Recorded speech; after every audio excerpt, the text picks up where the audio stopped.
जिस तरीके से पहले चरण के चुनाव हुए उसमें 3 सीट से ज़्यादा कांग्रेस पार्टी की बनती है और पूरे प्रदेश में एक तरह से कांग्रेस का कार्यकर्ता संविधान बचाने की लड़ाई लड़ रहा है, आरक्षण बचाने की लड़ाई लड़ रहा है, लोकतंत्र बचाने की लड़ाई लड़ रहा है।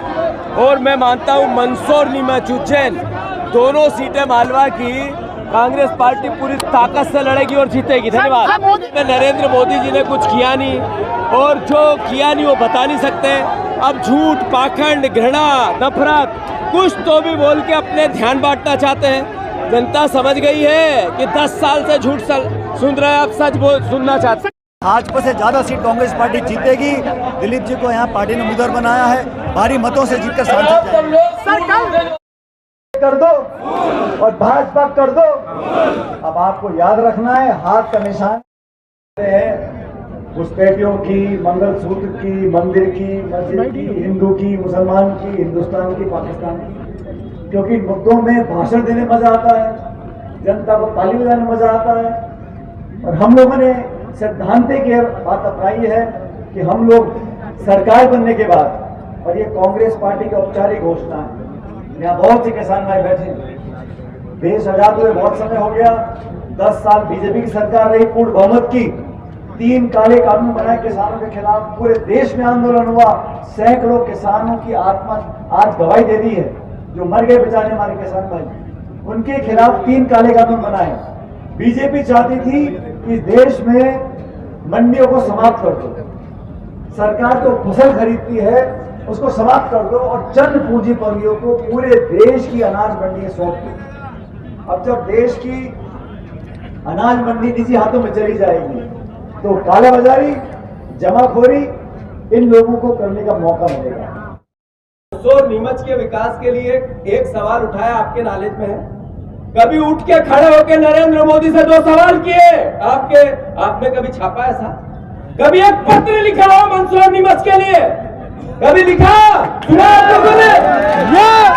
तो फिर ऐसे व्यक्ति को फिर से मंदसौर, नीमच की जनता को चुनना चाहिए क्या? मेरा इतना ही आग्रह है। में आए होंगे, किसके किसके गांव में है? हाथ ऊंचा करो। 500 बाइक के लिए। अच्छा, कोई बात नहीं, सांसद का काम बड़ा होता है। दिल्ली में नरेंद्र मोदी जी ने कह रखा है कि मैं जब भाषण दूं तो यहीं बैठता, तो कब देने लग जाए तो बेचारे को वहीं बैठना पड़ता। चलो कोई बात नहीं, मरने गढ़ने में तो आए होंगे, अरे शादी ब्याह में तो आए होंगे। चलो कोई बात नहीं, 5 साल में उनको 50 करोड़ रुपए मिलते हैं, आपके गांव में कुछ तो दिया होगा। अरे तुम सब पे मेरे को भरोसा नहीं हो रहा है। चलो कोई बात नहीं, कभी किसी देश में नहीं हुआ, किसी कंपनी को ठेका दिया और उससे बीजेपी के खातों में पैसा लिया, किसी व्यक्ति पे ईडी की जांच हुई और उससे बीजेपी में पहले जमानत से पहले पैसे डलवाए।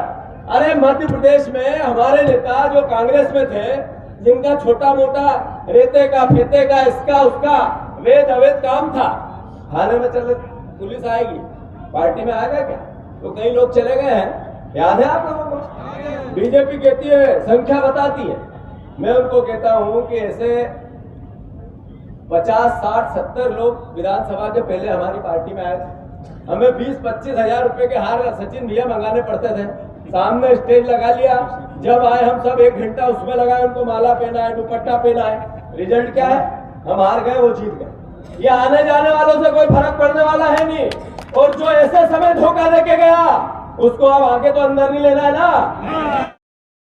इतना ही कहना चाहता हूं आपको, 2014 की बातें याद रहनी चाहिए, जिसमें उन्होंने कहा था काला धन, ज्यादा लंबा नहीं करूंगा, उन्होंने कहा था स्विस बैंक 15 लाख, महंगाई, किसानों की डबल इनकम, 2 करोड़ रोजगार, गंगा की सफाई, चाइना को लाल आंख करके दिखाऊंगा, चाइना ने कब्जा कर रखा है।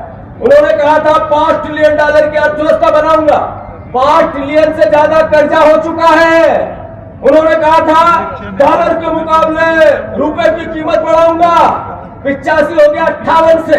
याद रखो, लोगों ने उन पर भरोसा किया, कोविड में अपने परिजनों को खोया, फिर भी ताली बजाते रहे, थाली बजाते रहे, लाइट जलाते रहे। सही है कि गलत?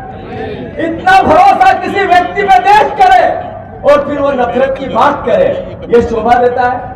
ये भारतीय जनता पार्टी ने हमेशा कभी भी देश के संविधान को नहीं माना, देश के तिरंगे को नहीं माना, इन्होंने किसानों से भी 23 में लोग विधानसभा के चुनाव में कहा था, जब हम 3000 की डिमांड कर रहे थे, बार बार कह रहे थे किसान किसी पार्टी का नहीं होता, ये भगवान जैसा है, इसको कांग्रेस बीजेपी में मत बांटो और इसके 3000 रुपया कुंटल किसानों के गेहूं करो। याद है आप लोगों को?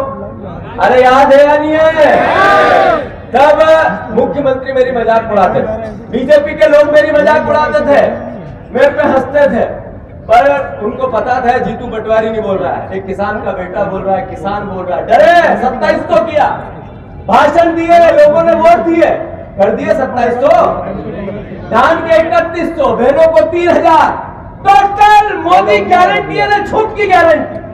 घर घर बताओ, जवान लाओ, बोलो। दलितों को, आदिवासी भाइयों को, अल्पसंख्यक भाइयों को आरक्षण मिलता है, उस आरक्षण को समाप्त करने का काम अगले पंचवर्षीय योजना में हिंदुस्तान में होने वाला है। ये बहुत